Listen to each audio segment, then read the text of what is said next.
नमस्कार, आपण पाहता स्टार MD न्यूज 1।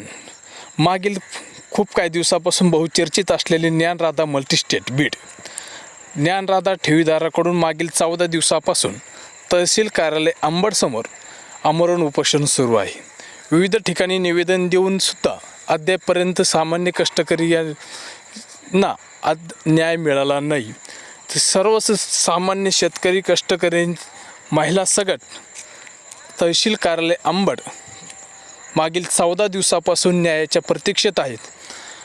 मागील 14 दिवसापासून जे आमरण उपोषण चालू आहे, अद्यापही त्यांना न्याय मिळाला नाही। सुरेश कुटे यांना भेटेल कुठे, ठेवी घेऊन झाले मोठे, या घोषणासह आमरण उपोषण मागील 14 दिवसापासून तहसील कार्यालय अंबड समोर सुरू आहे। अद्यापपर्यंतही त्यांना कोणत्याही प्रकारचा न्याय, कोणत्याही प्रकारचं त्यांच्याकडे बँकेकडून प्रतिनिधी भेटण्यास आलेले नाही।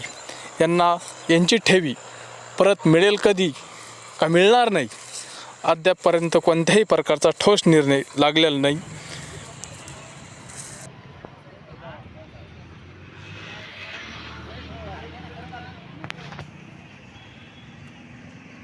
नमस्कार। आज उपोषणाचा 14वा दिवस आहे।